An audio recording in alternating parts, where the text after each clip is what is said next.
All right, everybody. Just double check and make sure this mic's working tonight. Just seems to be. So that's awesome. Well, we have a special visitor tonight, Fricky747. You can see in front of me. And he is at least going to take the first part of this flight. We're flying from Bellingham, Washington to Moses Lake, Washington, and it's going over quite a number of mountains. It's going to definitely be the last flight for me today. It's the third one. And yeah, we're gonna test the limits of the ceiling there. Fricky's getting near me, so I'm gonna start playing with my checklist and get the weather and everything, and then we'll be ready to go. Still debating whether I should buy that Rex weather or not. I'm thinking I might, but it won't be used tonight. I have not bought it yet. So with that, we are going to do this. My fuel is on down there. Very good. What's my frame rate at? Because it seems to be lagging a little bit. Which it is. All right, let me click on this again. All right, let me mute myself for a second, turn it back on. Give me a second. No, that wasn't it. Give me 1 second. I'm going to try something here. I'll go to standby for 1 second. I'll come right back. Interesting. All right, I also got something going on here in my headset. Oh, it's Fricky. Okay, I didn't know that was a phone call. Cool. Can you hear me? Can you hear me?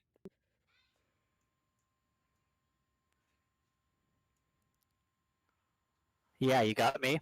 I got you, so you're all set. And, all right, let's get this thing started. So seat track back lock, avionics off. I also have to do this quadrant thing just to make sure I got everything going on here. All right, we're good.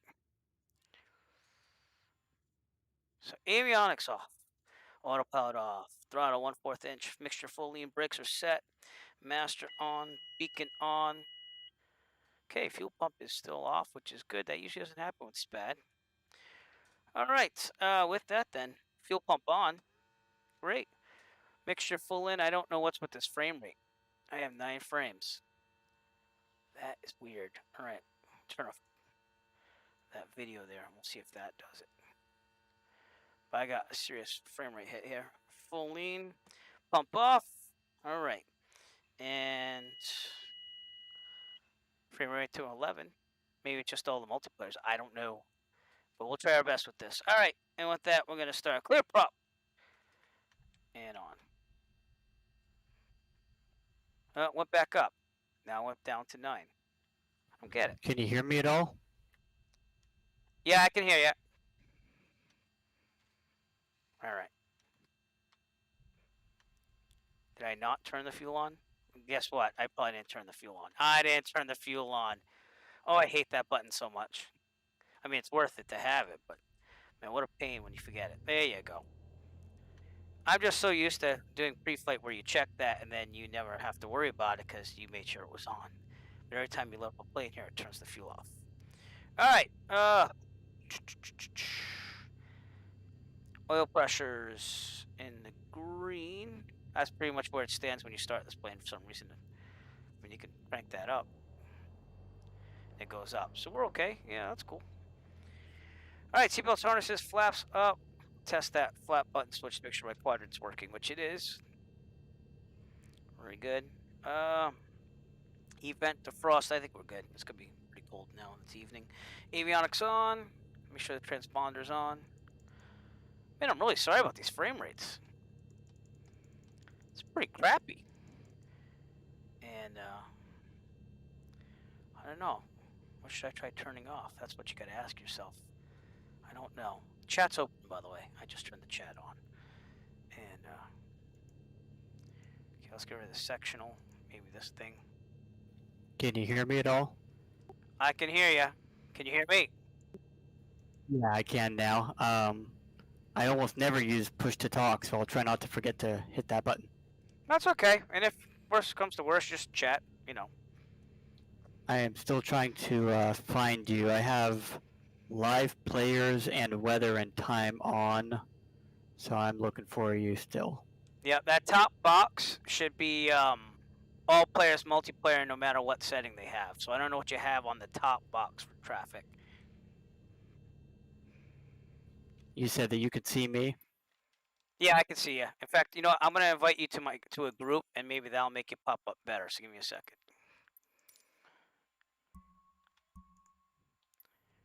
We've had a couple issues with that with my brother and I flying too, so don't feel bad. All right, so you accept that invite, and then hopefully I show up.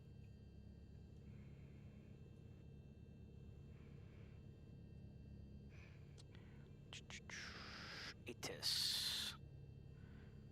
And I believe the ATIS was working at this airport here on Flight Simulator. Some of them they weren't, so oh yeah, I forgot to write that down like I did last time because, you know, I'm not good. So let's check out the map. We should have a frequency on it. All right, 134.45.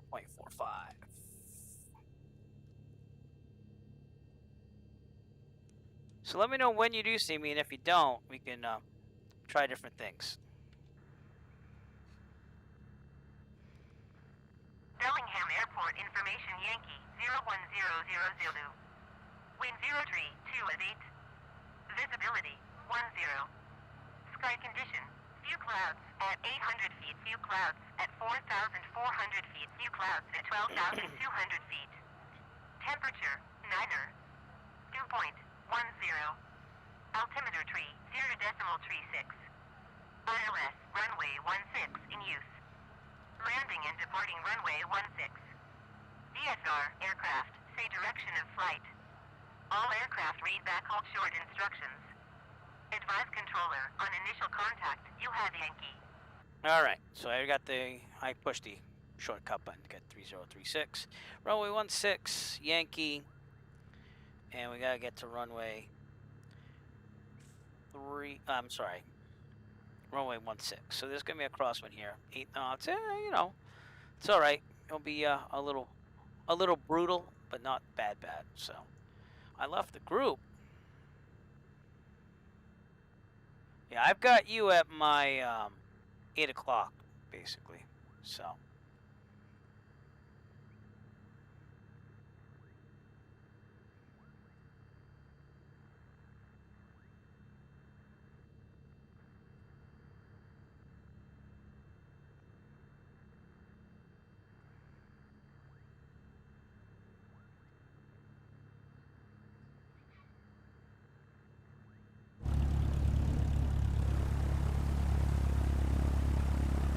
Yeah, you're on the taxiway. I'm the other way. You're going the opposite way of me, so that's okay.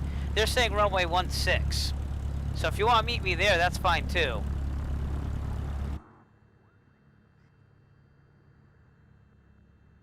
Just go up Alpha the other way, and then there's even a run-up place, it looks like, off of Alpha with Bravo at 16.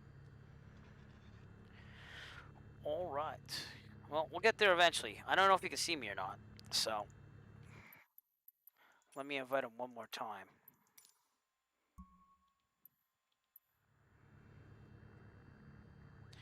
And I think it kicked me out because he didn't join that invite, but that's okay. There's a problem where if you're not on the right server, sometimes it doesn't show you and this and that. And Ricky's from Kansas and I'm from Massachusetts, so we're probably on different servers because it kind of picks the best one. All right, ADS-B on. Well, we gotta do the lights and stuff. So altimeter right there, transponder. We'll do lights, taxi, landing, nav. Pretend that's ADS-B. Strobe we'll keep off for now. And everything's looking good. All right, we'll test that on the way out. We're gonna go Alpha to runway Alpha Bravo from runway 16. So actually, here we go. We'll go Delta Alpha Bravo to runway 16. So, all right, can you see me now? I'm gonna pull out to Delta Alpha, and I'm going by real world airport diagram, not the weird letters that they tend to put over the whole thing. Brakes are good. Looks like I gotta do a run up anyway, so hopefully he'll find me. Sometimes it takes a couple times to connect. No, I don't know if I see him. Yeah, he's out there. He's still out there, so. All right, this is Delta. All right, I'm on Delta. I'm going to go up Alpha, which is going parallel to the runway towards 16.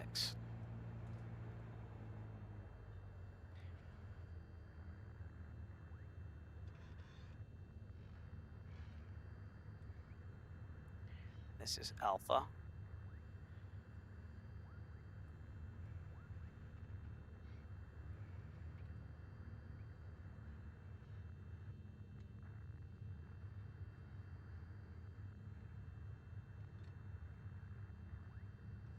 Flight today, by the way, tonight I should say, should take about an hour and 26 minutes total. So we're gonna get quite the speed, hopefully, up there at 11,500 cruising altitude. Again, we have to do that because there's a peak out there that's at like 10,500. So we're gonna again test the limits of the service ceiling here, and I would probably bring oxygen with me if I was doing this in real world conditions, because at those heights you want to have supplemental oxygen available. These taxi lights should not be here. I'm going to use this as our run-up spot over here on our left.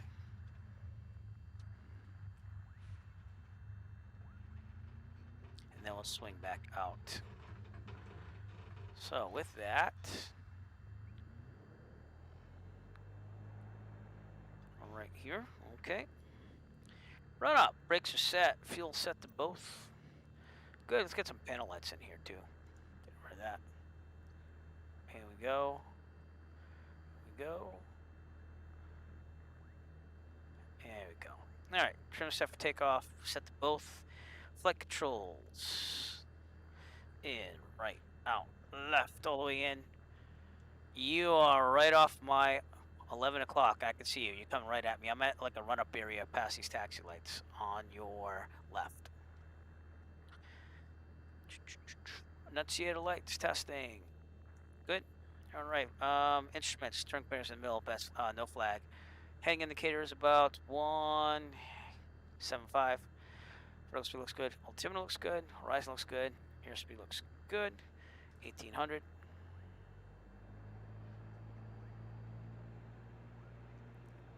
Right magneto. Very good. Back to both. Left. You can tell I'm rushing this a little bit, but I want to get up in the air.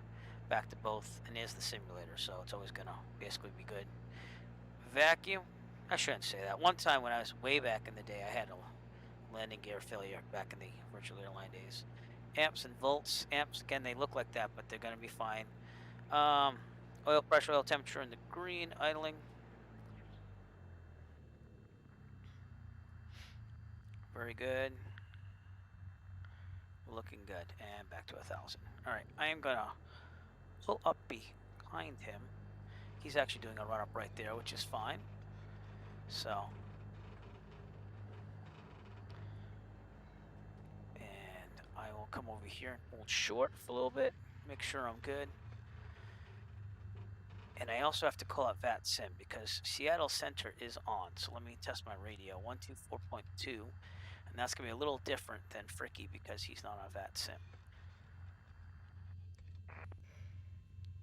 Seattle Center, November 489er Echo Foxtrot. Radio check, please.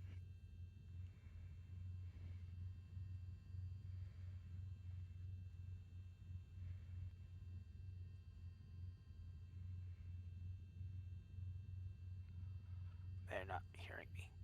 Or something's going on. Let's try that again. Seattle Center, November 489er Echo Foxtrot. Radio check, please. 5x5. All right. And you know what? I'll probably call them. The other 1.5 Sierra we have. I'll call them in the air. We'll be fine. I'm going to depart here. Probably should use them as... They're in 1.5 Sierra, roger, approach just and lost your radar contact there. Make straight in, runway 35, I'm going to do wind all that. So, with 030 that, at 5, runway 35, clear to this land. problem takeoff, roll, can't go much otherwise, we'll board takeoff, land directly ahead, so as long as there's enough available runway ahead of us. If we are under 850 feet in this palm mechanical emergency, otherwise we will land directly ahead, no more than 30-degree turns. 5745, Best wind glide speed 68. runway If 34 we're right, above clear to land. 850 feet in this palm mechanical emergency or otherwise, we will take a turn to the, let's see, 3216.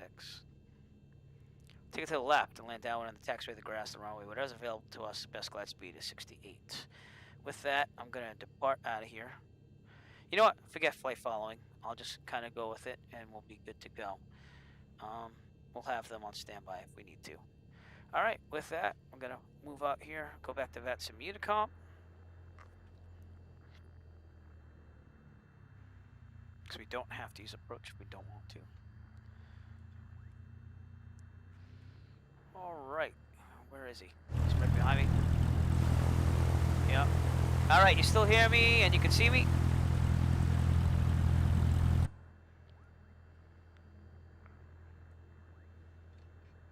Well, I hope you can see me, but just follow me out. All right. Bellingham traffic says 9 Echo Foxtrot departing runway 6, departure to the southeast, Bellingham. With that, I would look. We're good. I haven't seen any traffic there. I have no control over the Microsoft Flight Simulator traffic, so we're just going to go out here. And you cannot crash with them. I mean, you can, but they turn to ghosts, so they don't show you like crashing and dying in a fiery ball of death or anything. So we go middle of the runway. All right, stopwatch. Gonna start now. Rotate at 55, climb at 74. And hopefully these frames will pick up. Yeah, they did actually. I don't know what that is all about. I think it's because it loads scenery or something. I have no clue because I'm at like 25 frames at least right now. It's really weird. And rotate. There we go.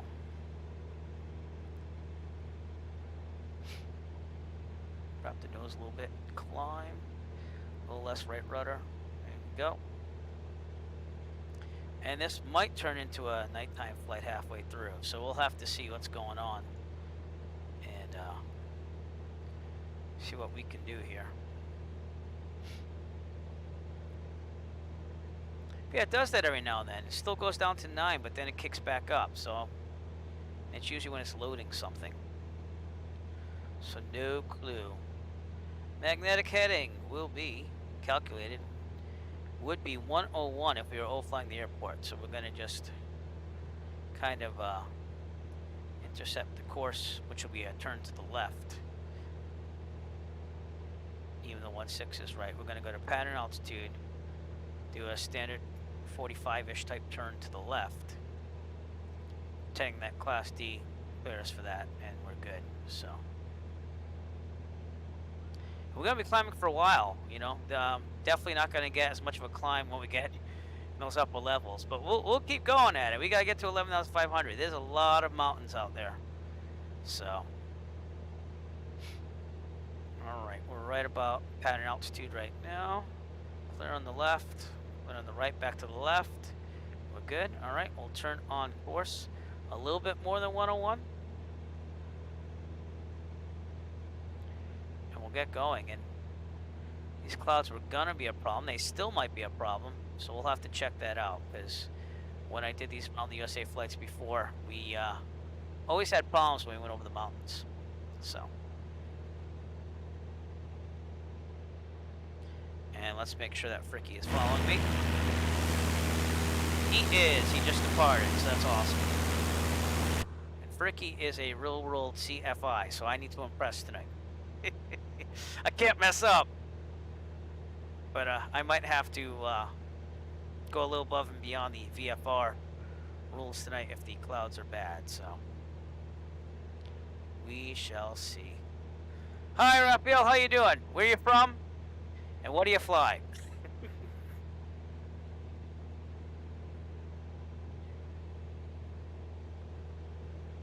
Actually, you watched me before. I remember you from a couple streams ago, if I remember right. Yeah. You were from Spain. Were you the one from Spain? You might have been the one from Spain. Remind me. I recognize the name. Alright, first checkpoint, by the way, tonight. It was tough to get checkpoints, but it will be these towers that are supposed to be on the top of...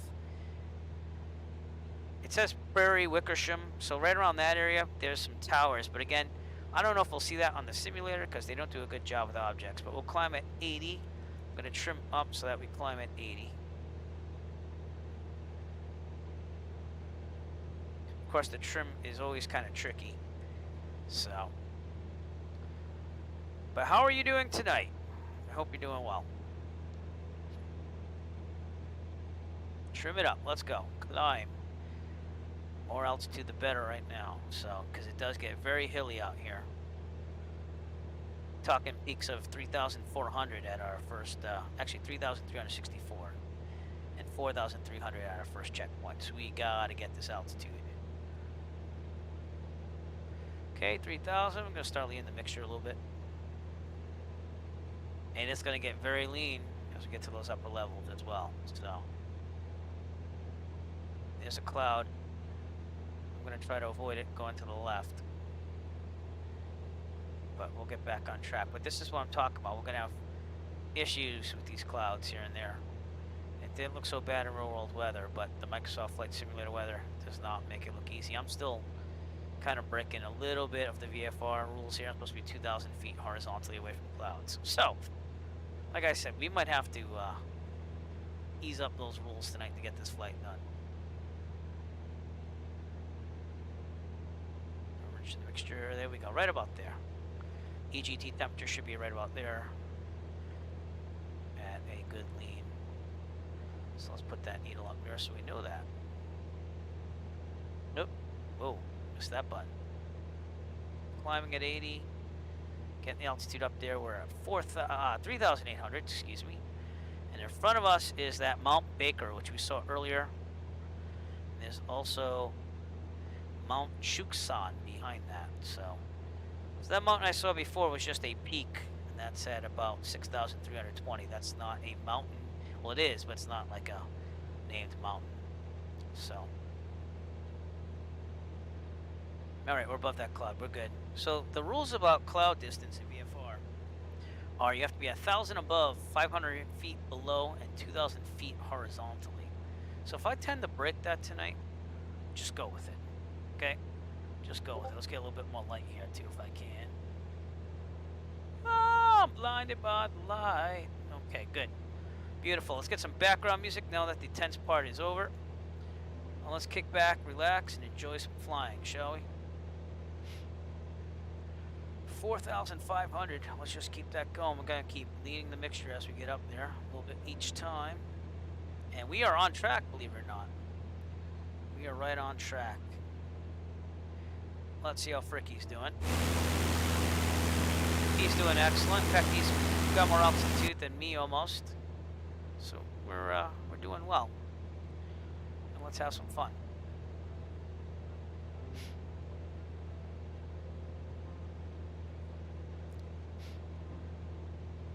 I did happen to increase the sound library by 2 between this last stream and this stream. So on our left is Lake Whatcom. So that's a nice sight right there. And again, this afternoon flight out here, I think it's what, 6:40 p.m. out there currently. So we probably have like an hour of daylight left. And we should get to our destination right about then. I did forget my strobes, so I've got to turn those on. But everything's good now. And we might have a good clearance on this tonight, clouds, so.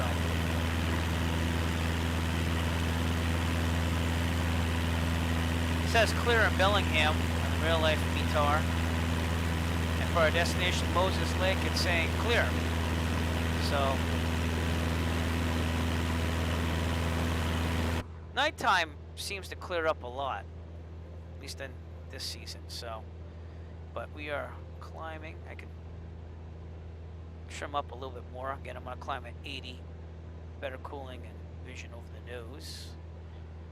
And we just lean the mixture to get that RPMs up there as we get higher and higher. So.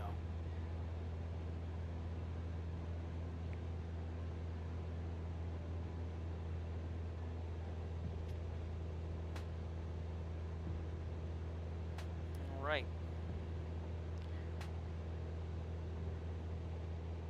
I did invite members from the Virtue USA Flying Club, so I don't know if they're with me or not, but I did post and say, hey, we'll leave in about 20 minutes if you want to join.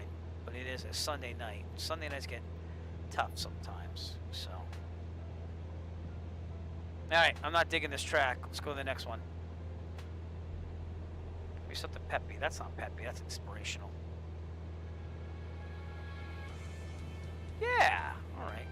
Little, it's starting music there.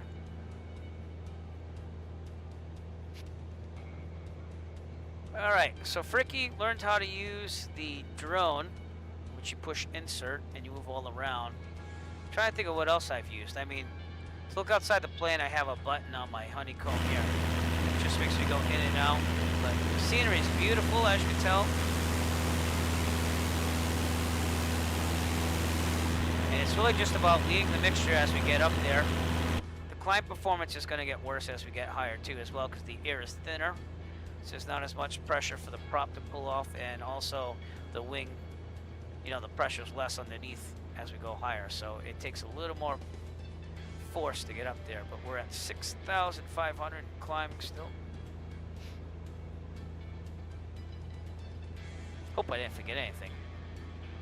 I don't think I did. I think I did pretty good on this one. So, but I'll be writing out times with my tablet, my stylus, and we should see the South Fork Nooksack River on our left, which is this little river right here, and then we're going to see some peaks as it comes around, and that's what we're flying over. That's our checkpoint, because it's supposed to have a tower on it according to the sectional.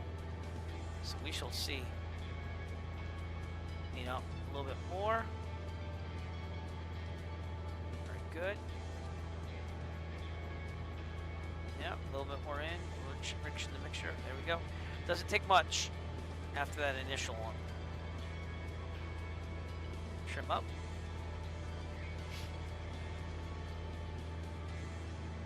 Everything's looking really good, so.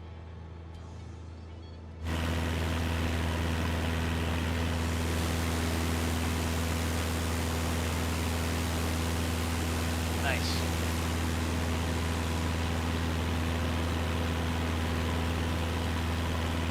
So this right in front of us is that peak, and there should be towers on top. But again, Microsoft Flight Simulator doesn't always have towers in it. In fact, I haven't seen a lot. I even went to Mount Washington in New Hampshire one time to check it out. It doesn't have towers there. It'd be right here. So when we get right above this peak right here, we're going to have our first checkpoint.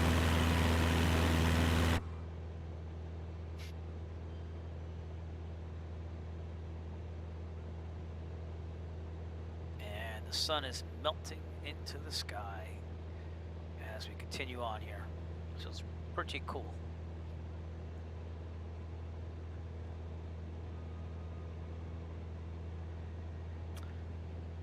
Remember, if you like to chat, go ahead. I know Raphael said hello earlier. I hope you heard me. I don't know if he's still on. But chatting is highly encouraged. Ask any question you want. If I have the answer, that'd be great. If not, I will probably tell you I don't know. But chatting is highly encouraged, especially on a little bit longer flight like tonight. Getting to 8,000 feet right now.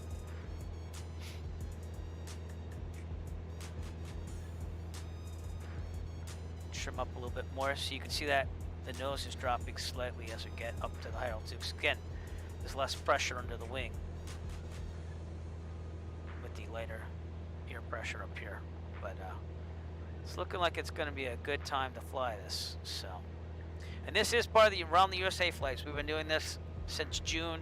Started in Plymouth, Massachusetts, went down the south along the coastline, all the perimeter, and now we're heading back east. So it's looking really good to get this done by November. The moon is right in front of us, so if you have to follow something, follow the moon, right?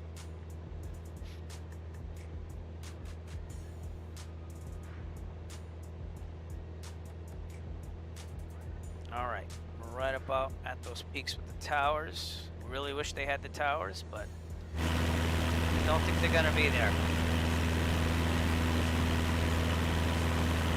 Maybe that's what it is in the satellite imagery. I don't know.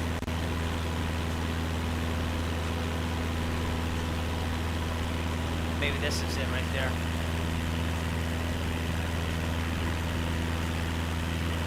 Should be right parallel to me according to GPS. So, well, we'll call it. So, see where we're at.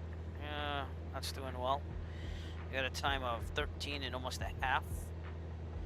And I said we'd be there in 21, but again, I added top of climb on that, so there's a lot of minutes still to go. So I will say 14. And this will even out over time, so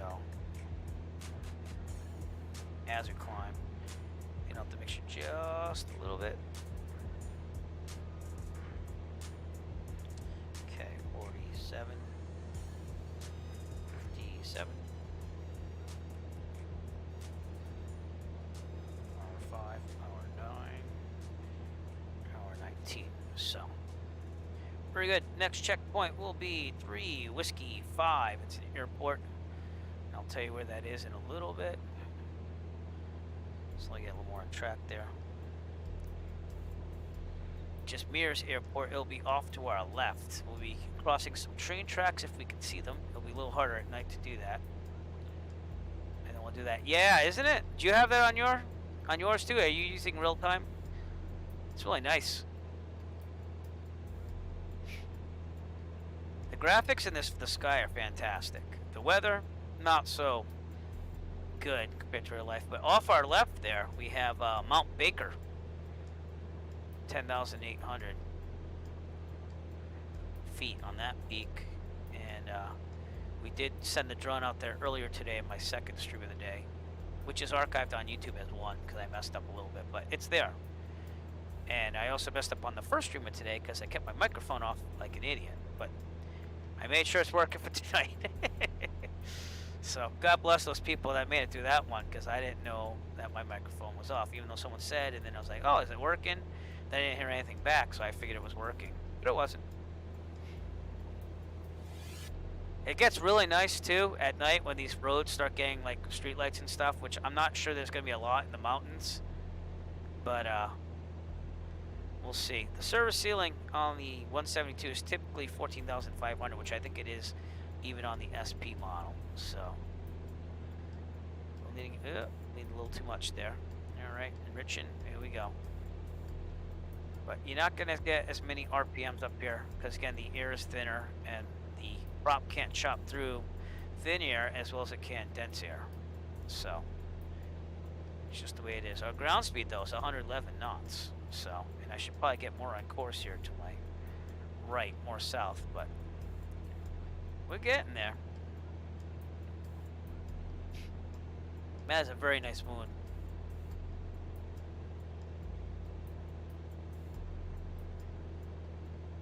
Keep it right about there.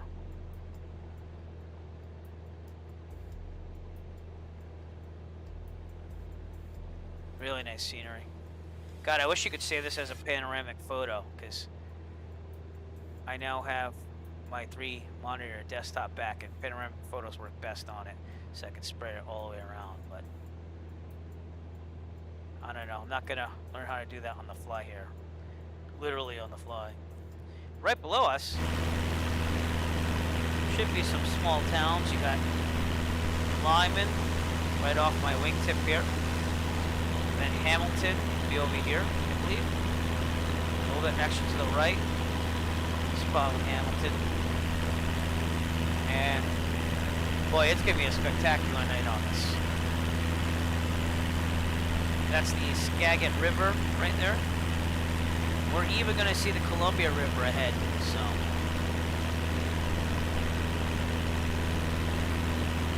We don't do a lot of mountain flying in real life here, so.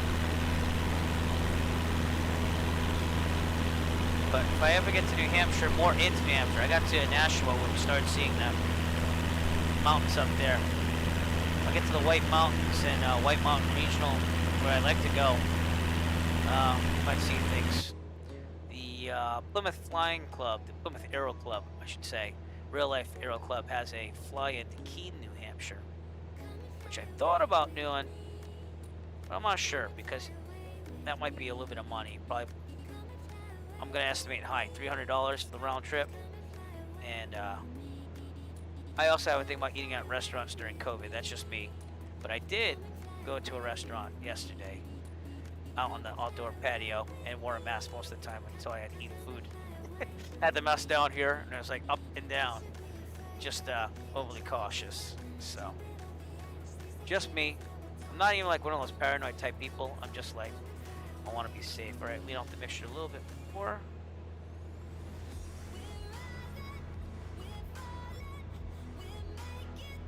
Again, And anything over 10,000, that's when you start thinking about oxygen.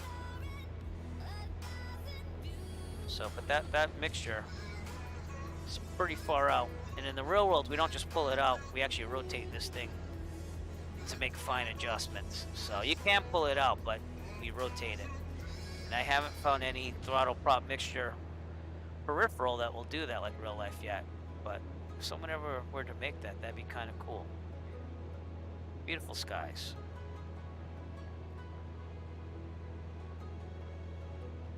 That moon is gorgeous.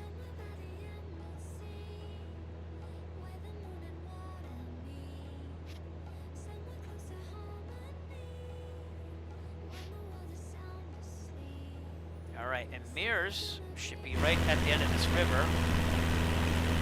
Somewhere down there. Airport should start getting a little bit easier to see, but the streetlights are starting to go on, as you can see. It's pretty cool. The night lighting is fantastic in the scenery. Here should be right at the end here. So, small little Good music. I like when this song comes on my Pandora station. Oh, thank you. It's copyright-free music that I find on YouTube, and then I download it, and I pretty much have it for my other YouTube channel as well. So I'm always looking for like copyright-free music.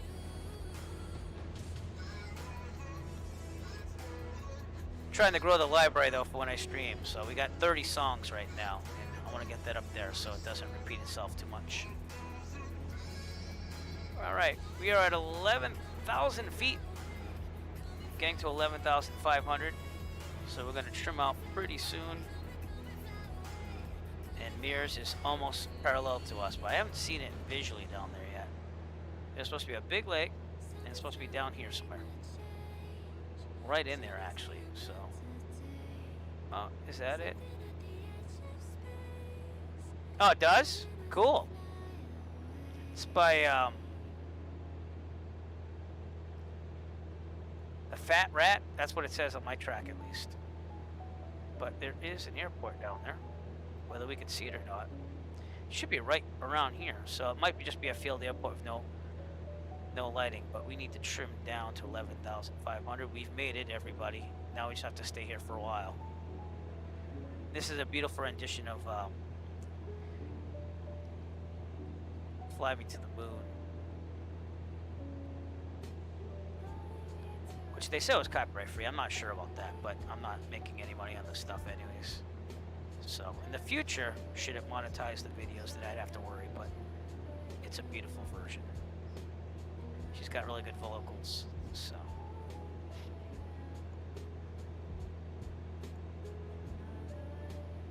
All right, we're at Mears. I'm looking at the GPS, about 22 minutes in. My trim is working like crap again. But we'll keep at it.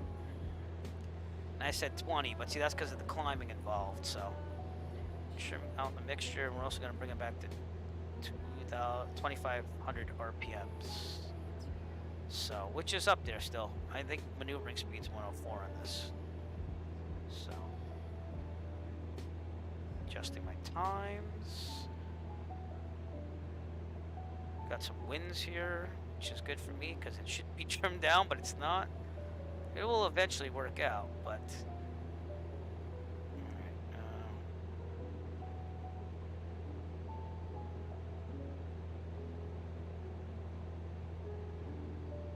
Alright, trim down. It's going to be a beautiful flight if it stays like this though, at 11,500, if I could just trim it down there. I'm going to stop complaining because that's all I did for like 15 minutes in my last stream. But Mears is down there. Actually, that is it right there. Yep. So cool. We can see it. That was the airport.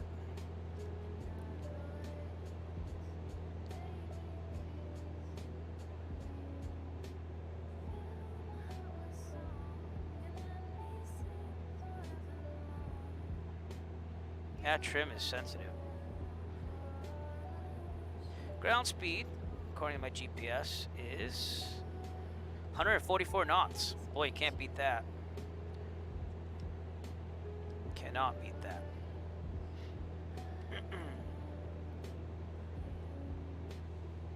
I'm about to try the trip wheel again. All right, trim up. This is a very sensitive trim wheel, so. Look at that though. I've never seen a sight like that while flying for real, because again, I don't have the possibility of flying over many mountains until I hit New Hampshire. So someday we will. But you have to be careful of winds and stuff. So.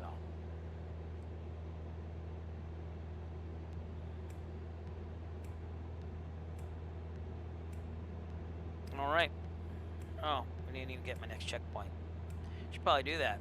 Next checkpoint is 1 Sierra 2, another airport, and it will be off our right. It's Darrington. So we will look for that. In front of us is Glacier Peak. That big peak right there, we're going to fly over that. And we'll be almost 1,000 feet over. So I think we're going to be okay still. Peak is at 10,560. It's supposed to be typically 1,000, but I think we could sweat 40 feet. So 60 feet actually, I'm sorry. I think we'll be okay. So right over Glacier Peak, and that's the highest it's going to get on this flight, I believe. Yeah, so.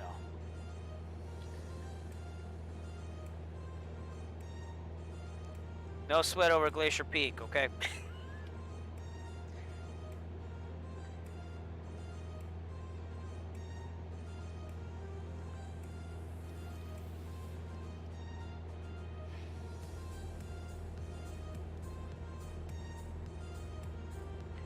Get a little more RPMs out of that. Yep. It's a little bumpy here and there. It's not terrible.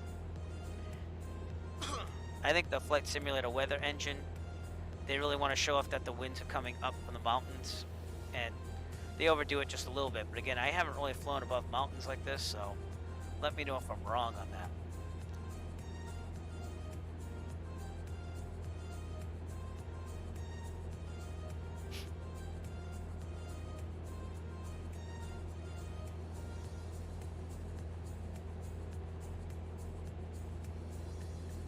If I got enough time, I'll probably try to compose some of my own music too. I haven't done that in a couple of years. Usually I'm writing out band arrangements from Pep Band, like Final Countdown and stuff. It's the most recent stuff I've written. So it's arrangements, it's not even like my own. You know, we'll have to see. We are above clouds though. We are well within our VFR range here. So this is ending up to be a beautiful flight. Still trying to trim, get this even, but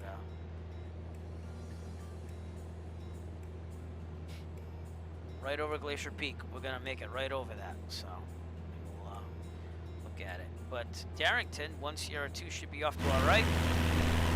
Zoom out here. It's going to be obstructed by some clouds. It's right past this peak here, which is why I picked that. I could just say it's right parallel to the peak. So, we got 27 minutes. What did I calculate it for now? 29, yeah, I'd say 29 is good because we're still not quite there yet. All right, next one you can't miss is Glacier Peak. That's our next checkpoint. We should be there in about 9 minutes or so.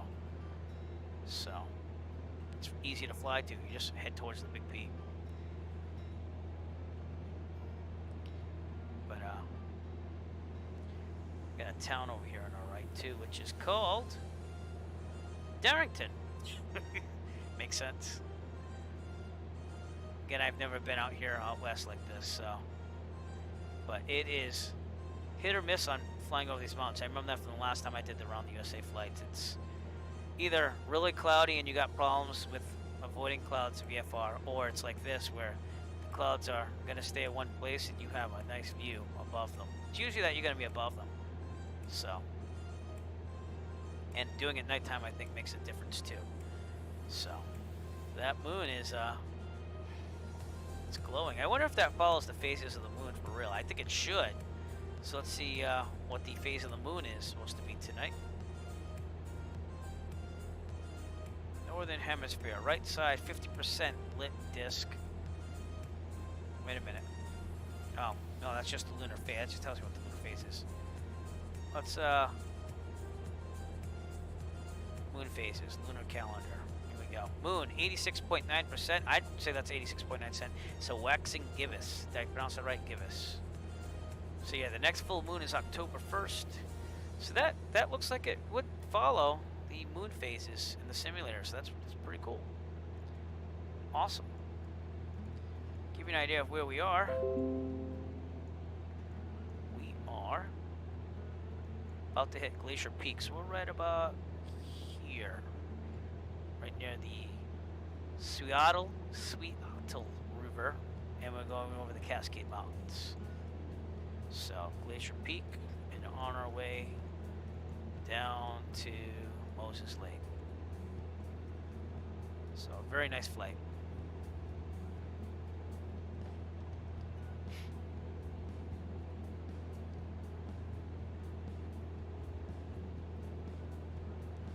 Again, that mixture is pretty far up, but again, we're up at 11,000.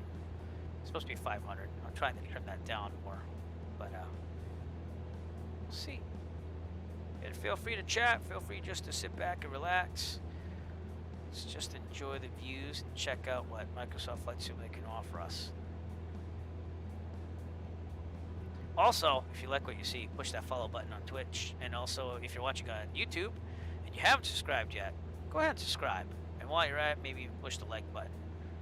We have real world flight videos, the Eric Flight YouTube channel, as well as streaming all my Microsoft Flight Simulator flights where I practice and also have just some entertainment and fun. The stars are starting to come out here too, which is cool to see. And the trim is not really keeping me down, so I'm going to keep working on that. But look at these mountains. These are beautiful.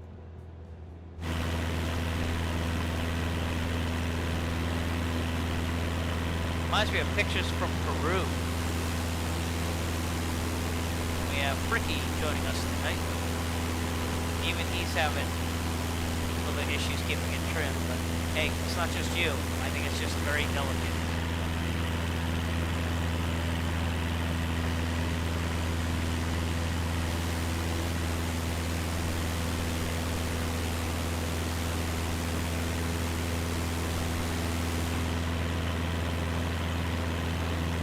Typically, they say above 10,000 feet, you don't need your landing lights on, but you don't even need them after. You don't even really need them on. You just need to be visible. But I like to leave them on for visibility's sake. Can't tell you how many times when you have a plane in the pattern, or even at night.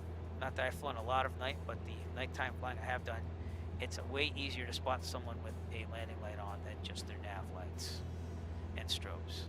So whatever it takes to be noticed, that's what we put on. I even use strobes during the day. So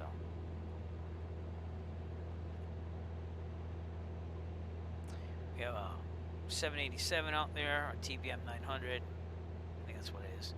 We have a Cessna 152 out there. Oh, is that a Baron? I think that's a Baron.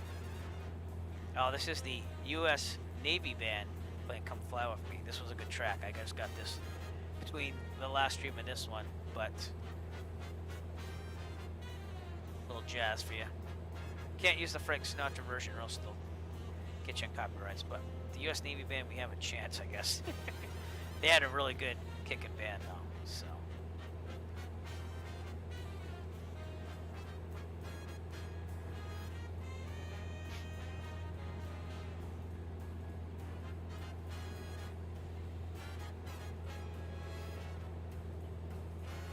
Now that sky's getting dark. I'm on the East Coast. We're already dark. It's 10 o'clock over here. But 7 o'clock out here. Oh, that's awesome. It must be awesome to travel the world and stuff. I mean, I heard a lot of my friends that were at Berkeley College of Music, they went and joined the reserves and stuff, and they obviously got shipped off to Iraq and stuff like that. And it was weird because you'd be like on patrol one day and then you'd play in the band the next day, and then sometimes you'd go on tour. But from what I heard, they increase your rank right off the bat. As soon as you get out of the music college they send you to. You get a basic training, then they send you off to Virginia at music school, and then you go around and perform in the bands, and you also are active duty, obviously, if they need you. So, but from what I heard, it's a pretty good gig. You know, first, I'm proud to support our veterans, but I mean, I looked into the reserves coming out of high school, and my father was in the Army, he never graduated high school. He went right to the Army. They basically, yeah, but they got my father to actually do something with his life. So I believe it could be a good experience when taking in the right things. I said I was going to give college a year. I was a computer scientist at Northeastern. Then I switched to music business because I was taking business college courses in high school. So sometimes I regret not doing the reserves. But a lot of my friends that did it did go to Iraq because it was right after, like September 11th. Well, I was like 22, so that's like prime age to get in there and to go over there. So, you know, they don't talk about it much on what they did. You know, they don't over glorify things because they're not there to do that. But it wasn't easy, you know. And then sometimes we'll see Air Force people, like kids that are gonna go in the Air Force, and they go and to the flight school and they're like, "Can I get my private?" You know, I got like 8 weeks to do it in. And luckily, they kind of tell them, you know, that's kind of tight unless you do a lot of training in a concise manner. It's doable if you get it in there and you're skilled enough, but they kind of tell them, hey, you know, go there, come back during the summers or something, or on your leaves, and we'll see what we can do. So I am at 30.36 still. I didn't really check an update on that yet, so we probably should though, shouldn't we? So I'm gonna check for some weather here at all.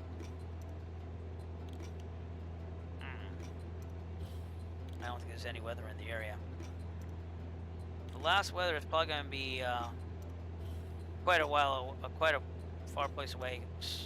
Skagit Regional. So I'll try to get that 121.25. And I'll see if I can get something here. If not, we'll see if we go to the right here in this valley, or even the left. Probably the left would be better because there's no clouds there, for me at least.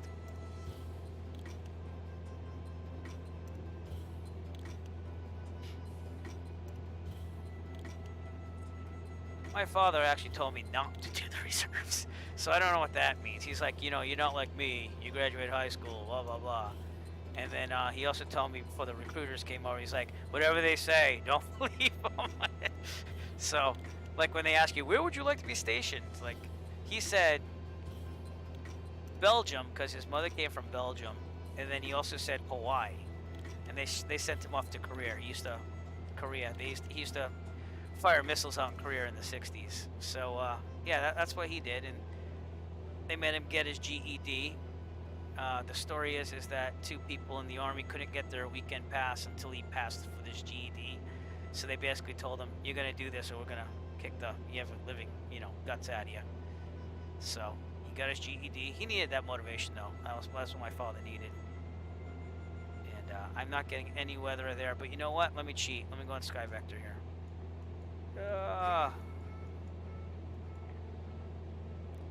3045. So let's see if that will do anything here. Yeah, I'll still stay a little high just in case. So 3045.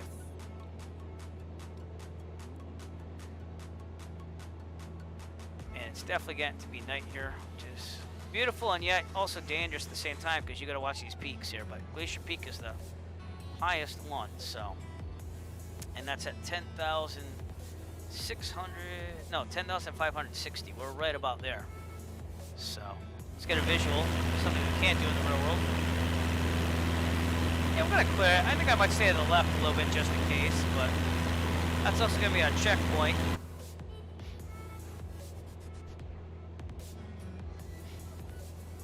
And that 30.45 might not be reflective of the flight simulator weather because it's been off, but I'm thinking about it. Daniel, are you thinking about maybe getting that Rex weather there?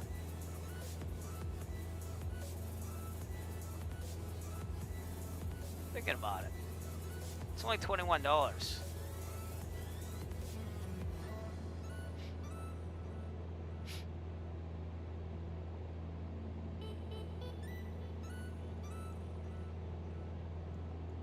Yeah, that's gotta be tough with the weather here, huh? Here's what does this say? Methow Valley, which is a little further out, 3041. So that'll drop us down a little bit. That might be safer. That's ahead of us to the left. So that might be a little closer. So let's check it out. Glacier Peak, everybody. We definitely clear it, not by much though. Beautiful sight though. That looks really realistic back there. Ricky's back there. And time is about 39 minutes. I said 38, but yeah, it could be 38. That wasn't much of the 39. All right, next checkpoint is 27 Whiskey. And that is going to be very hard to see, but it's right near Lake Wenatchee and Fish Lake. It's a field airport out there. So again, being dark, I picked points where hopefully I could see those bodies of water. The moon coming off of it. But we're getting a little bit back on track before we go back to heading out 101. Ground speed, 122 knots, not too shabby. It's 144 earlier. And we can tell. We're getting that from Sky Vector with the rail VTAR. And that was the Methow Valley Sierra 5.2 altimeter setting. So, yeah, beautiful. All right, I'm gonna try to send the drone out, and hopefully this doesn't crash. I've only had it crash once, really, with the drone going out, but go check out Glacier Peak a little bit more. Actually, get a close up of Fricky, too. There you go, extreme close up. This to my brother, too. Promise that you can't fly the plane when you're doing this. There you are, sir.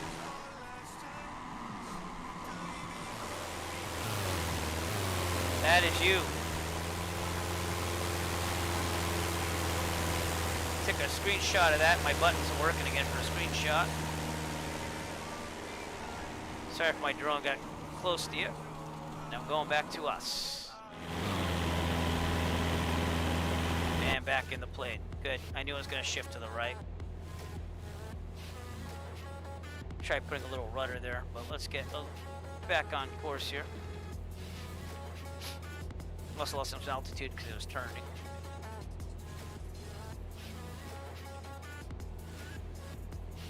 And the reflections in this are wonderful too. I can't tell if it's different. I have a 2080, so I might have ray tracing, and I don't know if that makes a huge difference on these reflections. But it's really nice. If I could afford one of those 3090s, I'd pony up the $1,500, but it's just not worth it right now. I just paid off this card, and I mine Bitcoin with it when I'm not gaming and stuff, which kind of makes the money back slowly for a future retirement fund. So when Bitcoin goes like $500,000 Bitcoin, I'm good. I will cash that in and retire early. Heck, maybe even be able to buy a plane then. Who knows? As long as the medical and everything holds out, right?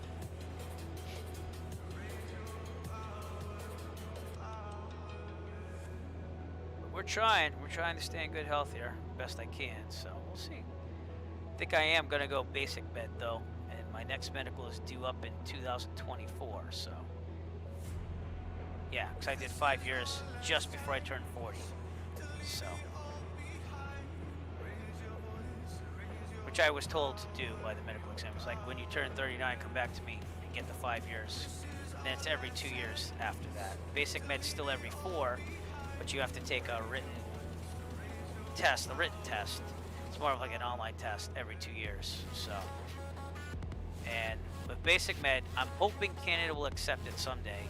Mexico has accepted it. Bahamas has accepted it, so. But yeah, it is pretty cool. You see the drone, you mean? Yeah. Problem is that you can't fly the plane though when you have the drone, which kind of makes sense, but it is cool, so. My medical examiner is really good, but I've already asked my regular doctor if he'd do basic med, because some doctors have a problem with that, and he said he would. He's a doctor from Russia, so he tells you straight. It's kind of like Rocky IV. You go in that office. So, but I've lost weight and everything, so we're gonna keep doing that and cycling because I do have a touch of arthritis, so I can't jog like I used to. But I got an e-bike. It folds up, goes in the back of the plane when I want to go places. And took it to Martha's Vineyard. That's probably the best example. I have a video of that where I go and bike all through Martha's Vineyard. But typically at home, I don't use the motor. I just do regular biking on it. This month I raised $600 something for kids with cancer, and I made my goal 100 miles. I'm already at 100, like almost 140, I think, 140 miles. And my arthritis acted up a little bit this weekend, so I took it a little easy. But I will be returning to cycling hopefully tomorrow. Even if it's raining, I might go for a little ride. I'm not sure, but we shall see. All right, we still have a little while to go. The checkpoints are few and far in between over here. We are about to hit the Chihuahua River up ahead, which we probably won't see because, again, it's getting dark. And, of course, there's not many streetlights here because there are no towns. So right now, if you have to land, one, there's not many possibilities. And two, you better have brought survival gear, a GPS locator, and everything else with you because you might be there for a while. Oh, that's cool. Yeah. Oh. That's cool.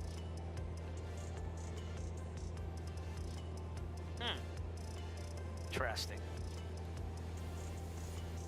I don't know if you could hear the sound of the drone or not other than in your simulator, but I even did some real drone flying. I'm not talking like expensive drones. I mean like the infancy of drones. I flew some of them, and I could get rather interesting, but they didn't really work with wind that well. It didn't matter if you had an outdoor model or not. They just tend to not work well with wind. So you really learn the power of wind when you do drone flying. But you know, for shits and gigs, I thought about taking the online drone test to get one of those cool little FAA official drone operator vests. So, because when you're a private pilot, I guess you just have to take the written test and pass, and then you could be certified as a drone operator. I don't know. I mean, I wouldn't trust myself with a couple $1,000 drone after taking that test and saying, I'm a pilot, I can fly a drone, you know? But it'd be cool just to have, just to say, oh, you know, I'm officially an FAA drone. Yeah. Mine are collecting dust now too, but I didn't have like expensive ones. I had like the old Parrot drone, the AR drone. That was a big thing around 2011, 12, and it's just in my garage collecting dust. But I used to like make sure like everything was straight. I got the ruler out. I'm like doing the hair dryer to make sure I could flatten out the props and stuff, and because they came and they, you know, they didn't have awesome quality control, but like there used to be a YouTube channel called AR Drone Show, and I used to watch that guy, and I actually made a profit because the toolkit he would use was at Harbor Freight, and I guess people just couldn't buy them in other countries, so I used to sell those on eBay. I must have made like $500 profit on selling those, and kind of paid for the drone hobby in itself. I always look for ways of funding things, you know. And I don't think that's a terrible thing. It gives you a means of doing something. Like I don't use my salary to fly because I have that YouTube channel. I do do-it-yourself projects, help people out too, and it's just watch things. But the AR drone did not work well in wind conditions, and you couldn't really use it in the house because it was pretty fast for an indoor drone. So. No, yeah. Well, when I had the AR drone, I lived like 5 minutes away from Taunton Municipal, and this is before they really cracked down on the rules. But you're supposed to be like, I think it's 4 miles away from an airport when you fly a drone, and I guess you have to register them now. Like back then, it was just free reign. You know, you're supposed to be under 400 feet, obviously. And now that I'm a private pilot, I understand why, but. It is what it is, but we still have problems with drones and stuff, you know. And then when you check the briefings out, you check out the UAV reports. You know, I've never really ran into a drone or even close to a drone, but they're out there, and you have to be cognizant of that. All right, on our right. Here we go. There's the lake. Lake Wenatchee. And in between Fish Lake and Lake Wenatchee would be that airfield, which I don't think we're going to see because, again, it's a field. But this will be my checkpoint right here between Fish Lake and Lake Wenatchee, which is why I picked that. And I wrote 49 minutes, and we're right at 49 minutes, so I'm going to go with that and say we're good. All right. The next one is an easy visual. We'll be flying over the Columbia River in 10 minutes. 10 minutes. You can't miss that one. So, I don't even know if we can see it from here. Probably not, but maybe? No, not really. I'll let you know though.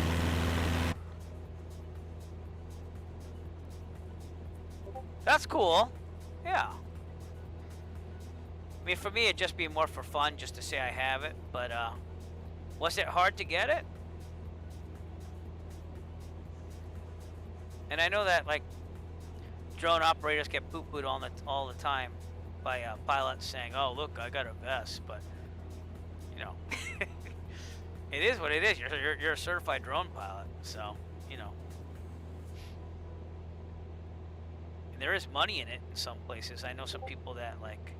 That's how they make their living. So I guess it's like any other business. Like, you gotta get your name to be out there and cognizant of everything. I know that when I got my private, my former realtor, who's kind of a friend of the family, he was asking me, "Oh, can you like take pictures of houses for me?" Because first flight I did was I flew over my house and took pictures. You know, typical first private pilot flight. And of course I can't because I don't have a commercial license. But so there must be a market.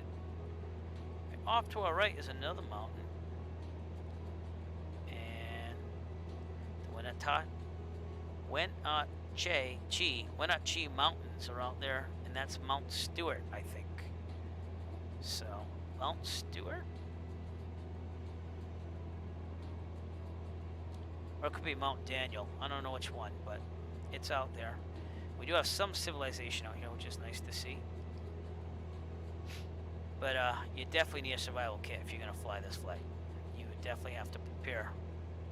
And I always carry a flint in my bag either way. And I have a backup radio. I have an emergency kit in there with survival blankets and stuff. Because it's better to have it than not have it. What does it take? It takes up a little space. So, but I traded my flight bag in for a backpack that I reviewed a while back. And it has MOLLE straps on and stuff. And I did that because when I take the e-bike, I can't be having that bag, and I can't really put it on my rear rack, so I just wear the backpack. Columbia River is coming up ahead. We're about 15 nautical miles away. And we're about 31 and a half minutes away from the airport. 64 nautical miles away. Ground speed of 122 knots still. So, making good time.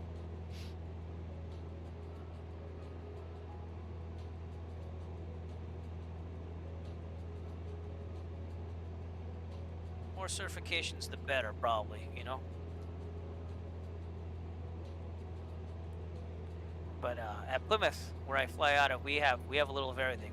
Not so much drone. Well, actually, Mitch, the maintenance man, likes to fly like the radio-controlled aircraft. He did that at the flight show a couple years ago. The last flight show we had there was 2018, because I think they were doing some maintenance in 2019, and then obviously COVID for this year. But yeah, he's into that.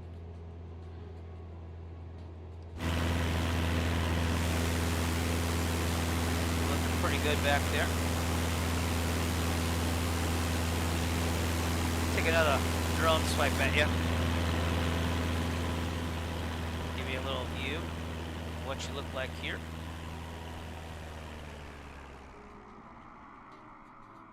I guess it does make a sound on the drone.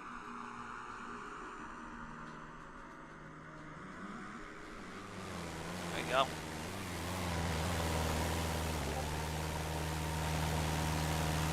Looking good. Looking good. There I am in the distance. Going to the right again. But due to torque, but you know, we didn't veer that far off. We're not that fast. And again, the Columbia River is coming up in front of us. That should be our next visual. The moon looks great. The stars look great. The clear sky looks great. So you can't beat this flight. This is a nice flight.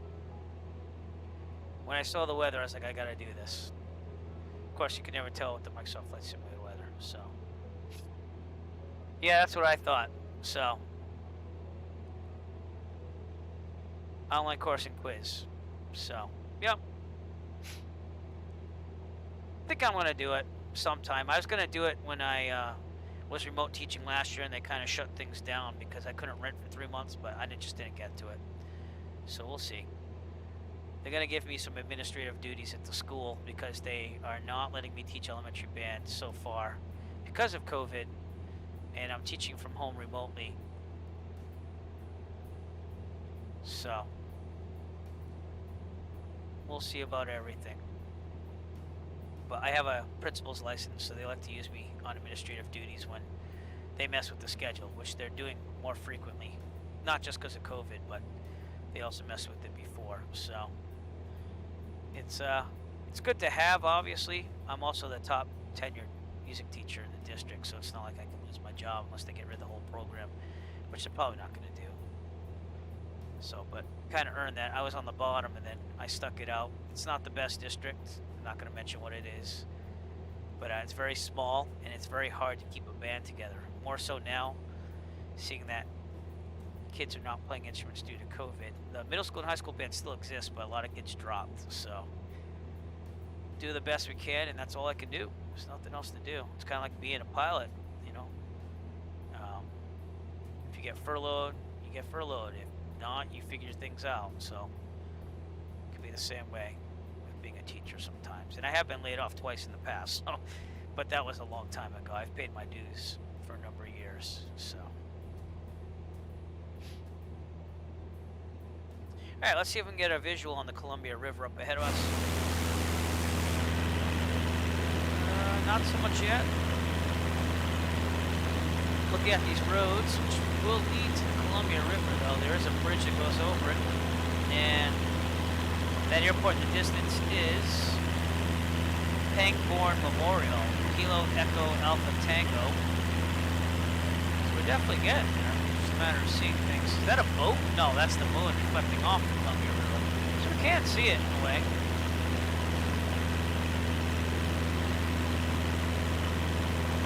We're also going to have to start our descent a little earlier because Penn altitude, I think, is 2,200. So, might have to start the descent as soon as we get over the Columbia River, where the peaks are only at 3,600. Sounds good. Wonder if you can change traffic from here. Not really, but the roads look really good.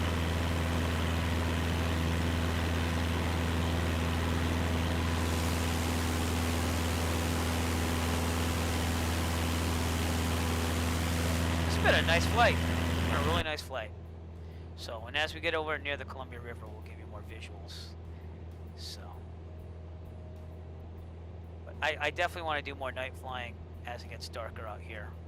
And that'll probably be more like November, December. The last time I did night flying, I think it's January. And it was to get current. It was freezing. It was like 12 degrees Fahrenheit. And I was doing the pattern. I was like, let me just get 3 full landings. And then I can fly during the night. And then COVID happens. And I forgot to fly at night. So I'd have to get current again before I take anyone up. So, but some friends did say they wanted to take some night flights. They don't understand, obviously, that I have to do 3 full stop landings. So, and the last time I did it, the winds were gusting to 21 knots. I was an idiot. I was kind of an idiot. I did it because it was worth it to be challenged, but probably would have been better to do that during the day. But I went for it, and I did fine. I had to crab the 152 like that to make it go straight against the wind. You know, it was all good. So, but last flight yesterday, we did a lot of crosswind landings, so it was worth it yesterday too. I did 1 go around at Taunton, and then everything else I landed. Mansfield I landed a little bit hard, but everything else was pretty good. So, and accomplished a lot yesterday. 9 landings. So that's not counting the go around, obviously. For some reason though, at Mansfield Municipal 1 Bravo 9, I always land rough there, and I don't know what it is. I set it up fine, everything looks great, and I don't know. So keep working on it. I had to overfly the airport to see the windsocks. They don't have weather there, so and everything was good. But we're just about the Columbia River here. Oh yeah, look at that. That's a beautiful sight too. So that is the Columbia River. Oh, wrong button. My screenshot button's working again. Windows print screen, so we get to take screenshots. That wasn't working for a little bit.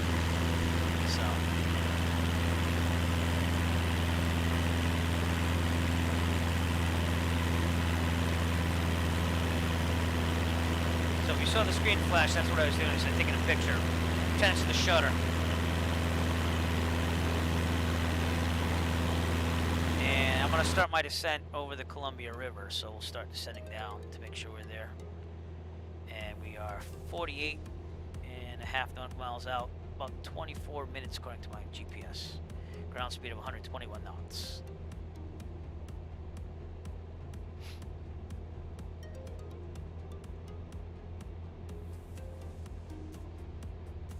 Nice scenery though, huh?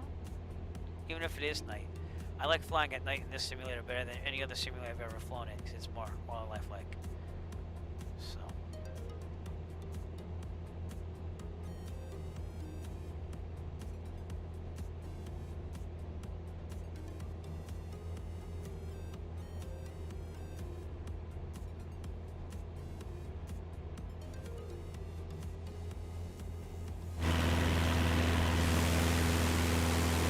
Ricky, may I say that you are way better than my brother on flying. He's not a real pilot or anything, but he crashed into me about 3 times the first time I flew with him.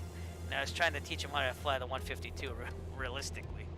So, and he's been doing virtual aviation for a long time. So he's actually the one that got me into the simulators. When he said that he wouldn't teach me, I taught myself. But he is the one that first got me to look at simulators and say, hey, what's that? That's kind of cool. So. Yep. Whoa, my mouse just jumped there. All right, we're good still. All right, we are over the Columbia River, and we are going to get a time check here. I got an hour, 2 minutes, an hour, 1 minute.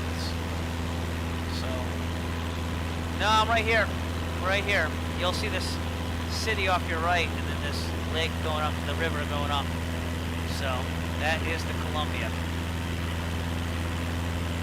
You're coming up on it. I had 59 minutes. We're going to call it an hour 1.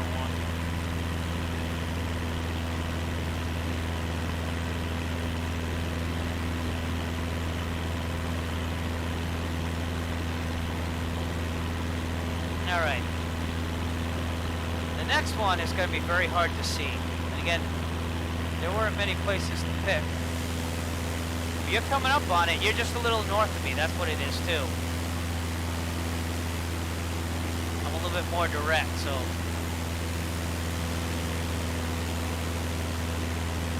Turn to your 3 o'clock and you'll be more direct. But the next one was supposed to be some train tracks, which is going to be hard. So thank God for the GPS. It's right where it ends. There was nowhere really to pick. There's an RV park to the north according to the sectional. So they're really digging for visuals now. Yeah. No. Alright, we're gonna start a cruising descent down. So we can get ready for this magnificent landing that's about to happen at Moses Lake.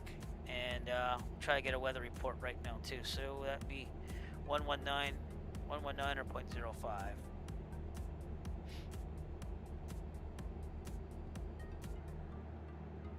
Give it a listen. Grand County Airport information, Echo 0200 Zulu. Wind calm. Visibility, sweet. tree. Sky condition, Few clouds at 700 feet. Few clouds at 4,400 Visibility feet. sucks. Few clouds at 12,200 feet. Temperature 8. Dew point 10. Altimeter tree 0 decimal tree 4. ILS runway tree 2 right and visual runway tree 2 left in use. Landing and departing runway tree 2 right and runway tree 2 left. VFR aircraft say direction of flight. All aircraft read back hold short instructions. Advise controller on initial contact you have echo. Alright, that's echo. I'm gonna list it one more time. Grant County Airport Visibility information echo sucks. 0200 Zulu. Wind comms. Visibility tree. Sky condition. Few clouds at 700 feet. Few clouds at 4,400 feet. Few clouds at 12,200 feet. Temperature 8. Dew point 10. Altimeter tree 0 decimal tree 5. ILS runway tree 2 right and visual runway tree 2 left in use. Landing and departing runway tree 2 right and runway tree 2 left. VFR aircraft say direction of flight. All aircraft read back hold short instructions. Advise controller on initial contact you have echo. Alright, I'm going back to VATSIM Unicom, Grant County Airport. but I might have to use VATSIM air traffic control here, so let's, what are they? Are they Class D? I think they're Class D. Yeah, so we will call them up about 10 miles out. Let me get everything ready to go here. Was it Salt Lake City Center? Is that what I'm calling up? Or in Seattle? I think it's Salt Lake City. Maybe not. Maybe it is Seattle. It's not showing me on the map. Oh yeah, it's Seattle Center. Okay, so we'll get them ready. 124.2. And I'll call them up like they're the air traffic control there. So gotta get a little bit more to the east here. So you might hear some air traffic control, but that's not for you, Fritz. That is for me. Okay, enriching the mixture a little bit. Keep this thing coming down. 10,400. For some reason, on the private pilot written, I would get confused at like altitudes over 10,000. I don't know why, because it's not that hard to read, but I remember I would get confused. But that's not what I really messed up on. I would have had a score in the 90s if I just remembered that the squawk code was 7,500 for hijacking. I was an idiot. I was worried so much about that test. I did all the hard stuff, and then I messed up on a question like that. What does the squawk code 7,500 mean? Well, what's the? I forget how the wording was, but it was dumb, and I would have scored in the 90s. I got an 88 on it because of that one question. Every question's worth 4 points, I believe. So, but no one seemed to mind. I think I have low fuel. I thought I was at 100. Oh, you know what I did? I reloaded the thing and forgot to refuel, but we're still okay. It was only supposed to take, maybe, I don't know. I had to, I'm a little bit to the right of direct course here too, so. But I did calculate 22.9. And if you have half, I think you're gonna be 28 gallons. So I'm still good, and that's also with giving me 45 minutes extra of fuel and 1.1 gallons for the run-up, so we'll be good either way. But if you were in the real life, you would have... don't worry about it. Usually you should just get the FB to do it for you. I mean, you know... But, yeah, I did stay the route a little bit. I try to keep it more real life. But don't feel bad. You're doing fine. Just follow me. I'm also using my EFB, which is showing me where I am to back me up, so. And the next waypoint would have been the end of the train tracks, which we're almost there. So there's a little curve. So I don't think we could see it.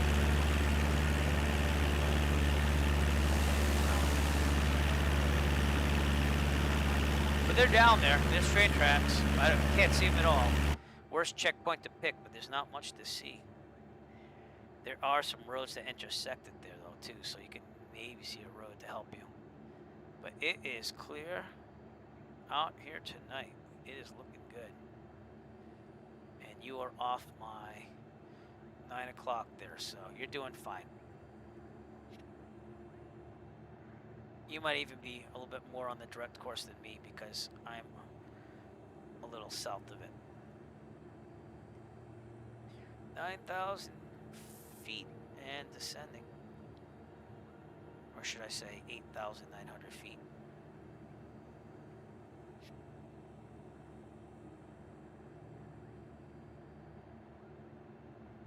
Sometimes I just wing it too, but I have the EFB to help me, so. And I got the Seattle Center ready to go. Didn't request flight following, but I will treat them like air traffic control for Class D here, so. We're still a good 30 nautical miles out, though.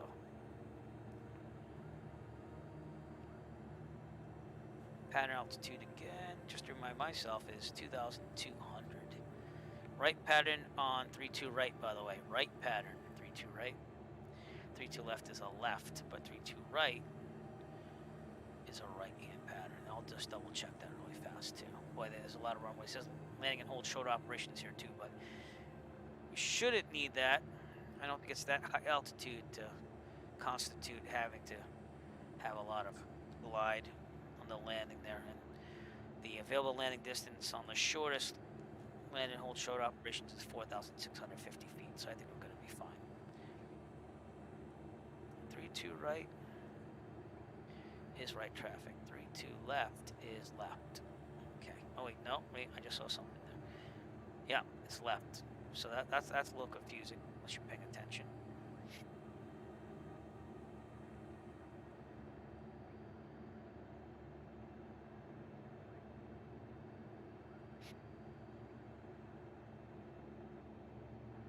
We're almost at 8,000 feet. Enrich the mixture a little bit more. I think I'm awfully rich, but I'd rather be there. Just cool the engine off a little bit more. Outside air temperature, so over here, click this button. 38 degrees, so if I was in a carbureted engine, I would worry about icing in the carburetor. Learned my lesson going to Block Island on that one in real life, but worthwhile lesson. It's pretty new at the private pilot thing too, all by myself. And I did study the briefings, and they did say there was icing possible north of Block Island. But good news is I'm still here today, so I knew what to do. So we were very close to the airport, and I was going at 6,500. I will say, though, that I always take a personal flotation device now. I wear the vest if I do a flight like that. So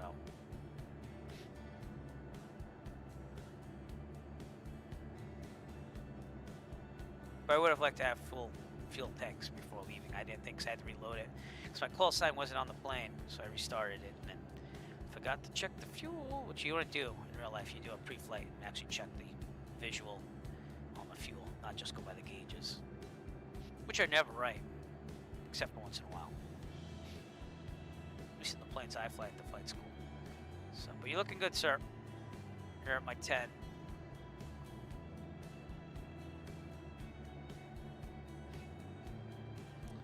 $7,400 and descending. Still 24 nautical miles out, about that, 12 and a half minutes away. But that is it in the distance, I believe, because there would be Ephrata Airport, which is Class E, Kilo Echo Papa Hotel. We overfly that, and then we go right to Moses Lake, right over there. Plus, there's a VOR too, which I should probably dial in for practice. So that would be 1150. And then what we'll do is we'll just rotate this until that arrow gets centered, and it'll tell me the heading to Moses Lake. So it'd be about, actually that's from, so you want to say 2. It's going to be 180 degrees around.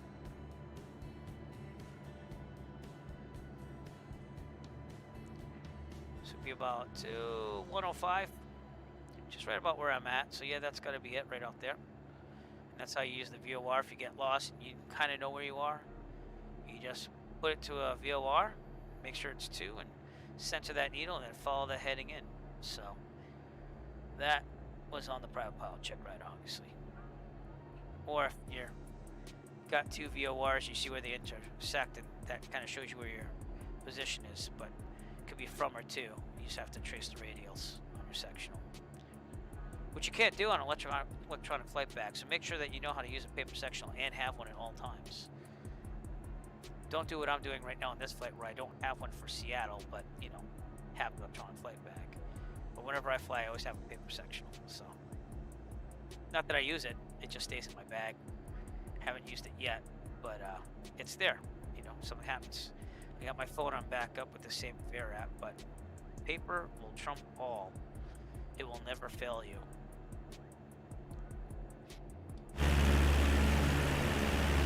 Alright, you're a little bit north of me. A little higher, but we're getting there. Excuse me.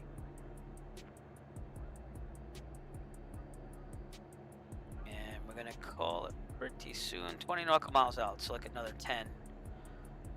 Probably right when I'm over Ephrata, or maybe a little bit before that.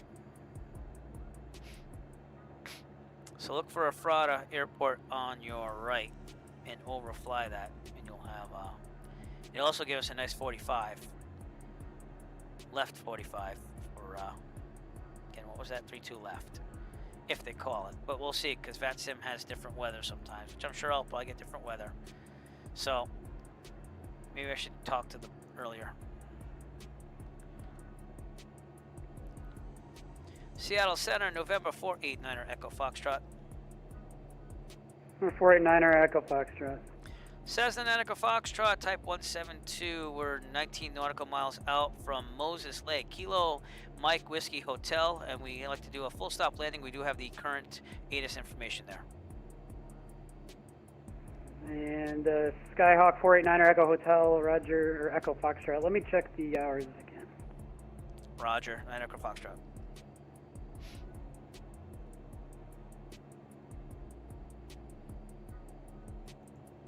Yeah, well, the ATIS said 3-2, but I'm checking. Skyhawk 9er Echo Foxtrot, make straight in runway 14. Straight in, runway 14, 9er Echo Foxtrot. I don't think you want 14 right, or do you want 14 left? I don't know. You want 14 right? 14 right is fine. You know, it's going to be a right pattern, so maybe we could just do like a right base. Okay, Skyhawk 9er Echo Foxtrot, on the right base, runway 14 right. Right base, 14 right, 9er Echo Foxtrot. So, if the winds are calm, I'm good. So, but I don't know. I don't know what they would say. And of course, I can't I can monitor on this. That's right. I'm sorry, like I can't monitor on this. That's one of the good things they included on the new simulators, that you can monitor finally. So we will do that. And actually, I got to put that column 2 to do that. So 119.05. I can't really read that, so let me get it down here. I'm on a right base already, so we're good. United 7, verify crossing ready at 12,000. We're going to cross ready at 12,000. Our plane started to descend a bit early. We're sorry about that, but we'll cross it at 12. Grant County Airport information. Echo Okay, United 7, maintain flow level 180. 180, United 7. Cool. Sky condition. Few clouds at So yeah, I don't know if you know that, but you can actually monitor. 4,400 feet. Few clouds This is awesome. at 12,200 feet. Temperature. Yeah, United we'll be all right. 1823, descend pilot's discretion, maintain flow level 100. We'll be okay. Gotta Can get you down say get there. for United 1823? Most gonna United 1823, descend pilot's discretion, maintain flow log level final. 100. Yeah, I think I'll be able to do it. So I'll pause the aggression down to 100 for United 1823. try it out. Just know that these planes tend to float a little bit more than. Can we step away for about 5 minutes? No, it's not group only. No, come on in, man, bro. I had to say it. I had to say Alpha bro. 741, Roger, report back. No, feel free to watch the stream. We're about to land at Moses Lake. Giant Kilo 18, Mike Whiskey Hotel. Giant 817, contact Portland approach And on 124.35. I just have one of my viewers flying with me, honestly, Fritz. So this Alaska is 212, not contact group at Portland all. approach 124.35. 124.35, see it. Currently on a right base, 14 right. And I'm gonna disregard all the Microsoft Flight Simulator traffic except for Fritz here. Delta 691, did you want us to remain 320? Let me know when you're when you'd like to descend. Delta 691. Still descending down Delta 5,200. 691, descend Palace Gotta trim down a maintain little flight bit. level 280. Enrich the mixture just slightly. Delta 691. There we go. But yeah, unfortunately this will be where I end tonight. But you can fly with me in the future. It's pretty much just open. I'm just 607. Can I get the active on my runway own for stream. Seattle? Alaska 997, wind 34 at 7, runway 34 right, clear to land. You might, but you have to just Right, kind of 34 tune out right, the clear to Microsoft land, Flight Alaska Simulator traffic. 997. You have to pretend it's not there except for Fritz who's flying with me, because you know he's with me. But he's already down there, so I gotta figure something out. Like a wait, are you even at the right airport? Are you at Prada, Fritz? I think you landed at Prada. Are you down? Oh no, you're just down there. Good, alright. You're just lower than me. I'm like getting nervous for you. No, he's not on VATSIM. He's just doing Microsoft Flight Simulator traffic, which is why I left it on. So, again, he was just a viewer on my Twitch channel from YouTube. And we wanted to fly together someday, so we made it tonight. That's what we did. And again, he's a real life CFI. No pressure. But yeah, he wanted to fly and get used to the simulator a little bit more, and so we're just flying together. But if you crash into any of the Microsoft Flight Simulator traffic, they just turn to ghost. There's not anything really bad that happens. So, which is a plus, especially when I fly with my brother who crashed into me 3 times. So it's all good. All right, we're at 4,700, and I gotta descend a little bit more here. 14 right. I'm gonna turn more in. We're getting close to the airport. We're about 9 nautical miles out. Yeah, it did, but you're not. You were just descending still. So. 280 United 7. At 1823, I'm just trying to trim this down to go 500 feet per minute. My trim sucks, so. 280 for United 1823. Pattern altitude again is 2,200, but yeah, feel free to, bro, make sure you follow the Twitch channel, and if you can, get on the Discord, because Fritz added me as a friend on Discord. And that way I can kind of set stuff up if you ever want to fly together. No problem with that. You don't have to be on VATSIM, but if you want air traffic control like you're hearing right now, that's VATSIM. That's on Microsoft Flight Simulator. So, and again, I want to do barrel rolls and loop-de-loops, yeah, all that kind of stuff. We don't do that kind of flying Delta here. 691, descend Palace discretion, maintain full level 250. We lost it. 350 Delta 691. head flat. Yeah, that's my little following sound. I made that the other day. I thought it was cool.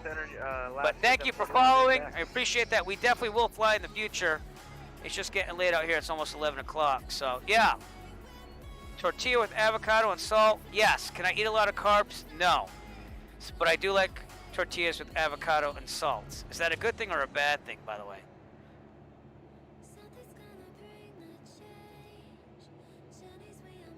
And that is a serious question, right? You're not just like putting me up to a joke there, right? I do watch my carbs though. So the high blood sugar is kicking in older age, so I have to be good. Oh, good. All right. So was that the right answer you were looking for? Hope it was. Delta 5607, clear direct Ratty. But yeah, join the Discord, and that way I can tell you when I'm expecting to fly again, and you can fly with me. And then if you get really, boy, that is a short runway, isn't it? Let's do it anyways. Let's have some adventure here. All right, you weren't kidding when you said that was short. 5607, clear direct Ratty. We can do this. You do have to get down there though, so let's go 700 feet per minute.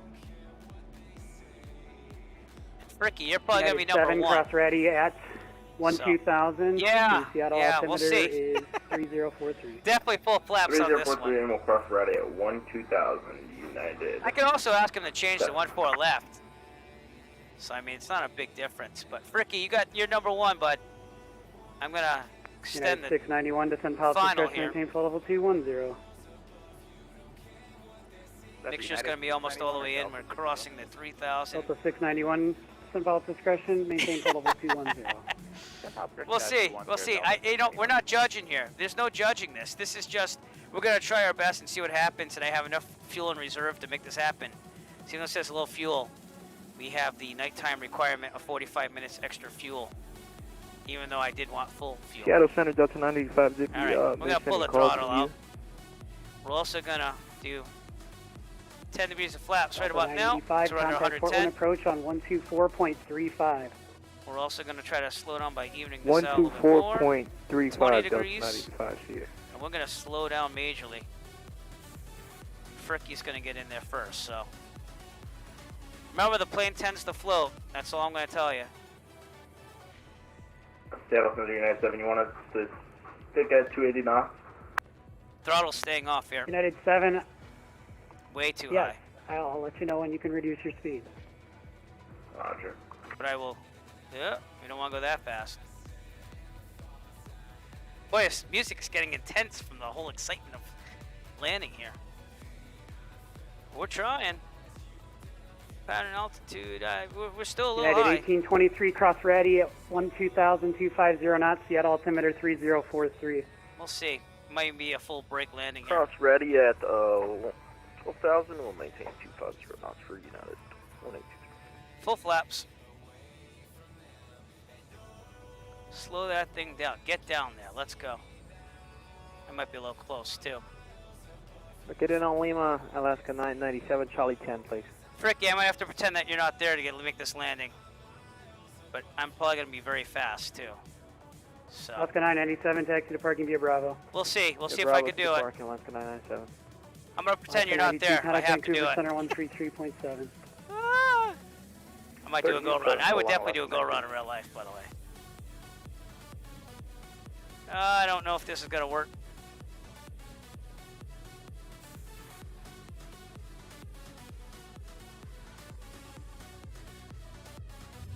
That was a little shallow there. I got full brakes on. Aerodynamic braking. We made it! Yeah! Even though I definitely should have went around because Fricky was definitely not clear, but no one on Vat Sim can see that, so we'll turn off on Delta here. And, United 7, cross ready at 250 knots. Good. Alright. We'll cross ready at 250 knots, United 7. So transient ramp is to the south here. Do barrel rolls and loop-the-loop. Awesome! Thank you for subscribing to me on YouTube. Where the heck is this taxi thing going? That was quite the thing there. Is there any reason why we're getting 2,000 feet descent? I will have to call clear of the runway. Yeah, because you decided to self-control yourself and you're going down on top of the other aircraft. Okay. 691. And I will have to ask for clearance. Alright, 50190 to go to transient parking. 91. But, yeah, well, it's, the world's pretty subjective these days, isn't it? I believe you're the controller, so we're the pilot just following the controls. Popcorn, anyone? Wow, he doesn't sound in a good mood tonight. We'll see what happens. Alright, flaps up. Also trim set for takeoff. And Delta 691 as requested. And I just gotta get Hold in at ready as published. Expect further clearance 0330. We'll see where he wants me to go. This is a weird layout too. I have to go across runways. For Delta 691, verify that was 03. Fricky, I'm waiting to get in. Hey, firm. Just verify that was 30 minutes from now. Expect further clearance 0330. Yeah, 691 is unable. Okay, Roger. You'd like to head to your alternate? 691, standby. Yeah, Delta 691, that's okay. We can plan for the alternate. You'll have to give us a few minutes, though. Okay, Roger. Let me know. Seattle Center, November, Cessna, 9 Echo Foxtrot, clear of runway 14 right on Delta, requesting taxi to the transient parking at Kilo Mike Whiskey Hotel. 9 Echo Foxtrot, taxi to parking, your discretion. Have a good night. Roger, thanks. Taxi to parking, says 9 Echo Foxtrot. He's having quite the night there. So what we're going to do then... Seattle Center, America 260, step so away cross from 14 left. Approved, report back. And I'll also go to VATSIM Unicom, so that way... United 7, depart ready, heading 260, vectors, visual, runway 34 right after ready, descend and maintain 9 Earth. Okay.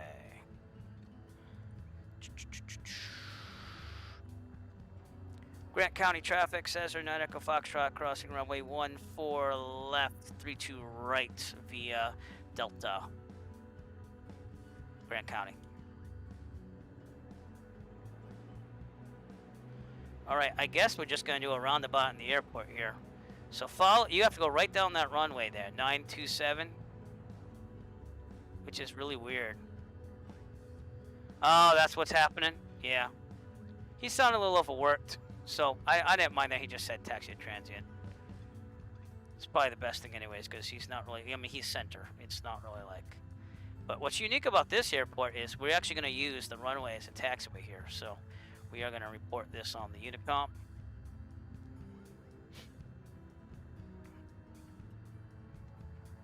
So, Grant County traffic, Cessna Echo Foxtrot, we're taxiing down runway 927 at Grant County. It should be a runway at least. That's what's showing on my airport diagram. I'm going right around the airport. That's what's happening. So this is Grant County. Let me make sure I'm getting this right here. Well, that's weird. This should be a runway. Grant County International, Kilo Mike Whiskey Hotel. And I'm trying to stay straight on this. This is supposed to be a runway, so I would think if it was in the mountains with snow, it'd be black though, and concrete. That's supposed to be runway 927 that I'm on right now. Doesn't have any markings though, and it shows up as a taxiway. But on the airport diagram, it's a runway. So I don't know. Winds are calm, going to that windsock, which I don't know if that's strategically placed in the right place, but this is a first for me. I've never had an airport with runways as taxiways to get to the other side of the airport. And I guess we're going to go to the east ramp. So Fritz, if you're looking, we'll go east ramp. There's a transient ramp too. I'll go all the way to the transient ramp. Yeah, it's weird. It's weird. Now I'm about to go off the runway. You know, it's all good. Be better if it had some lights. I mean, it's a runway still, but it connects to taxiways to go around. And there are no markings on this either in the simulator. So you tell me. That is weird. This is the first time I ever landed here, I believe. And if I ever landed here before, it was impaired, so. Alright, now we're back on the taxiway. Now we're in Foxtrot. We're going to cross runway 22 up ahead.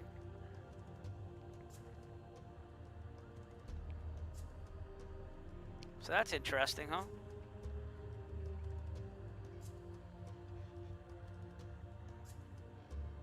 Grant County traffic, Cessna Echo Foxtrot crossing runway 224 via Foxtrot, Grant County.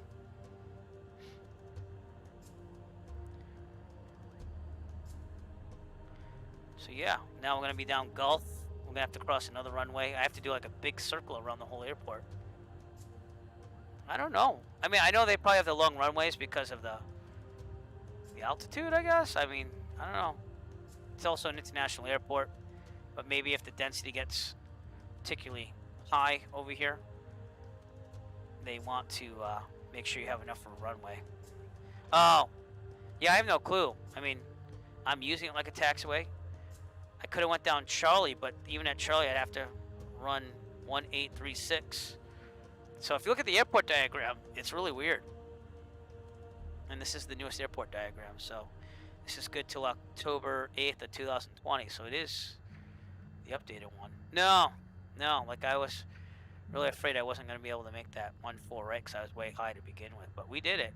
It was full brakes, but and full flaps. But if Fritz wasn't there, if you know, it would have been fine. But I wouldn't have made that landing in real life. I would have gone around if I saw Fritz there. He wasn't even close to clear, so. Alright, we are on Gulf. I'm gonna go down to Gulf. All the way down. Boy, this is very roundabout. Now what I should have done is I should have extended my final more. I should have went more at a angle out to give Fritz more space there than went in there. So. But yeah, we're gonna be taxiing for a little bit. We're almost there. In fact, there's a military ramp too, so I don't even know if I'm supposed to be on there, but there's also Alpha, so we shall see what's going on. The east ramp is right off my left here, but there is transient. There's a transient ramp that I'm gonna go to. So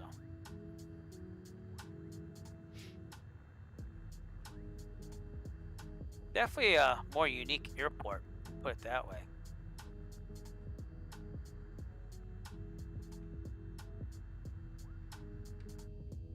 Go listen to Seattle Center again, and I'll switch back to Unicom. But oh yeah, he does have a bunch of airlines. I'm looking at Fantastic right now. He's got like a United, 2 United flights, a Delta flight, and he's got a Delta flight. I forget what ASA is. Remind me what ASA is. Is that Alaska? That might be Alaskan Airlines. Yeah, that is Alaska. Okay. They're all heading into Seattle. He's off anyway. I don't even see him on here anymore. So Seattle Center's not even on.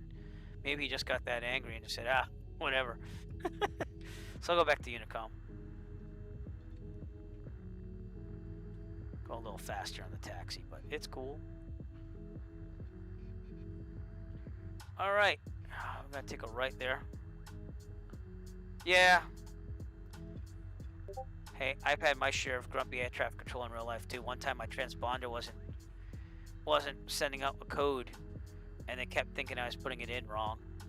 So, well, you know, pilots have the final thing, as long as they kind of say their intentions after. But all right, Grant County traffic. Cessna 9 Echo Foxtrot crossing runway 32 right 14 left via Gulf to Alpha. Grant County traffic. All right, we're almost there, believe it or not. We just had to do like almost an entire 360 around the airport. Look at the airport diagram for this. Kilo Mike Whiskey Hotel. It is definitely unique. I probably should look left and right there, but that's okay. This is the runway still. And this is a nice little interesting thing. I'm supposed to go straight ahead. So this is I guess this is Alpha. Boy, that was intricate too, because there was a taxiway over there. Okay. Looked more straight on the airport diagram. That's just me. Alright. Very good. I'm making my way there. Transient ramp will be up ahead on our left, and Fritz has made his way there. I didn't even get to see you, Fritz. I didn't see your nickname or anything, because that's how far away you were. So, but this was a interesting taxi. Definitely the most unique one yet on these around the USA flights. So,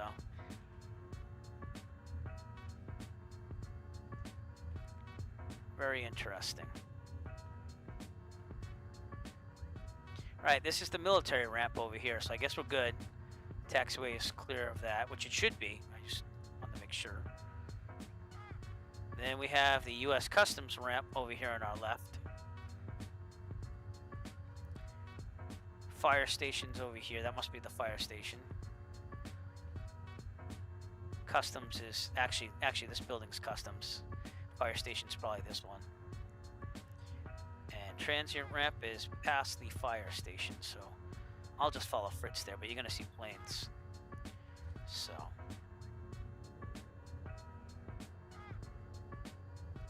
but yeah, VATSIM, you know, you need to know a little bit, but so many people are just very much afraid of going on there.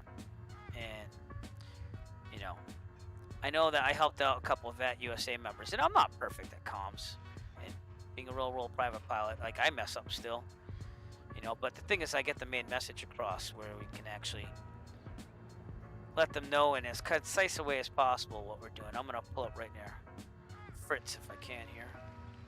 I had traffic to my left, and I'm going way too fast on this ramp, by the way, because I'm about to rear end that plane there.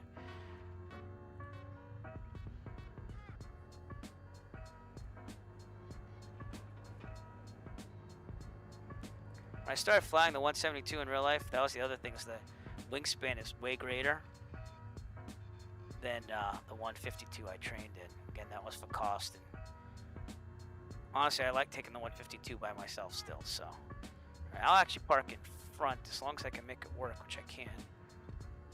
And try to do a 360 right here. Because in the real world, you'd pull around and then you taxi it into that T there. You know what? Maybe I'll pick this one instead. Maybe the one in front. I can't get you. Okay. These brakes do not work as well as the real light. Alright, I'm going to try the pushback. I don't know where I am in this. I'm a little close to Fritz, actually. So maybe I'll just call it here and turn it off and say I would have put it in with the tow bar. Alright, let's go to the checklist. Trim was set for takeoff, right? Yep, okay. ELT verify silent. And avionics off. Transponders off. All lights will go off except for panel. And beacon. Mixture will be full lean. Mags off, master off, beacon off, and finally I'm going to turn off the panel light here. It's still on. There we go. And we are here. So, Fritz, how'd it go, bud?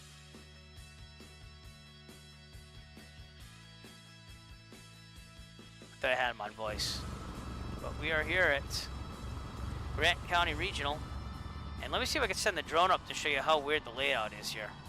So, parking brake should be on, which it is now, as long as I got in there. Let me double check that. Can't even really see. Oh, there we go. It is on. All right, parking brake's on. Send the drone out. Send the drone. And here we go. Well, look how crazy the layout is at this end. Look how big it is, number one. Okay. Transient ramp is also in front of us too. They have more parking there, but it says the transient ramp is typically here, where we are parked over here. And again, I would have towed that back into place in the real world, which is why I'm in front there. But you see what I'm saying? Look, this runway is part of went real good. the taxiway. Yeah, I thought so too. I had fun. It was a good flight. I'm glad it was clear up there.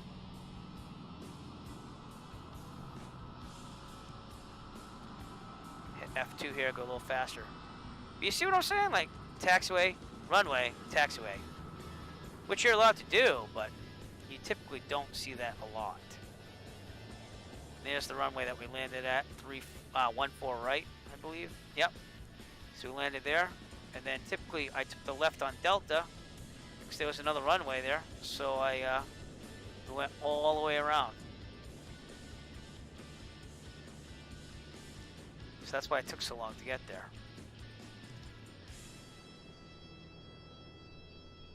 But yeah, there we are.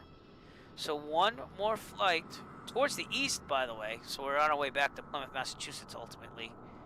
But I'm going to call it a night over here. So without further ado, really appreciate a lot more people tuning into the stream. There was more than what I'm used to, so that's nice to see. And I hope that you follow me on a lot more. If you want to fly with us, join the Discord. Again, the Discord is located, I'm going to see if I can circle it, right about here. If you join the Air Flight Discord, I can kind of coordinate flights there if you want to fly with us. But we also have the Virtual USA Flying Club, which I'm a member of. And it is VATSIM only, so you would have to join VATSIM, which is the air traffic control you heard. But we have a good time. We have fly-ins. There's no, like, oh, you have to fly so many hours a month or anything like a virtual airline, which I just can't commit to because I have 2 kids and a wife right now, and they're young. So, yeah, feel free to join the Virtual USA Flying Club. In fact, it's right there. We're on Discord, and I believe that there might be some messages about that above. Yep, I did one at 11:06, so 10 minutes ago. Just scroll back in the chat and join that. And if you just want to go over comms on VATSIM, I'm more than willing as long as I get time. I've done that for many people, and there's other people too that will do it. We have real-world pilots, and we have people that just fly sim, and we do it for fun. Maybe Fritz will become a member sometime, because honestly, it's just a matter of getting used to VATSIM. But other than that, thank you very much for the support. Remember to push that follow button on Twitter. Definitely need more followers on Twitter. I'm trying to get up there.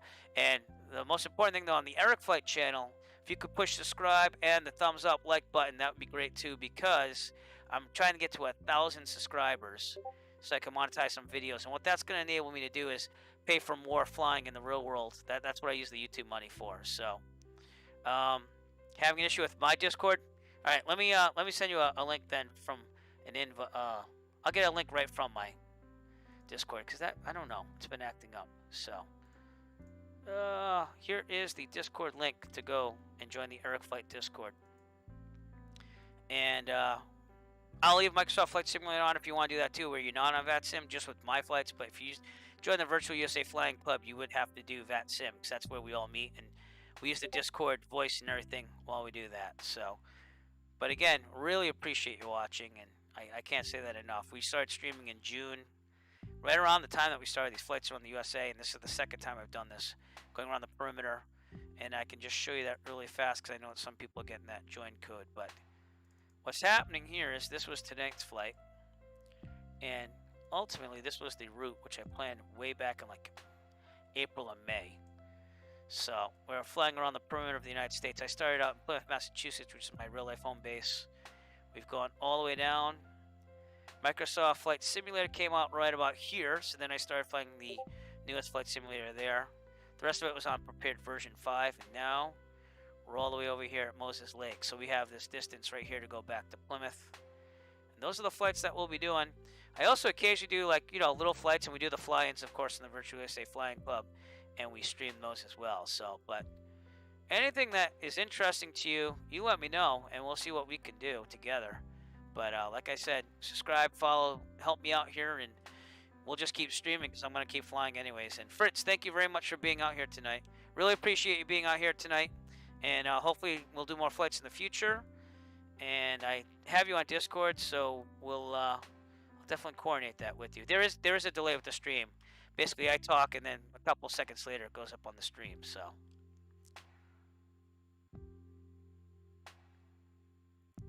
yeah, it could be a delay. Again, we're on different servers too. Like I'm on the East Coast server, right here, and you might be on more of maybe the West. I don't know. You could be on East also. I know my brother in Texas is on the East one, but it kind of tells you your latency too. See, like I have 25 milliseconds of latency right there. So, but anyways, thank you so much. I don't mean to ramble on. Fritz, it was a pleasure flying with you. I'm sure we'll do it again. And with that, I'm going to close down the stream. Everyone have a wonderful night out there. We'll see ya. Have a good one.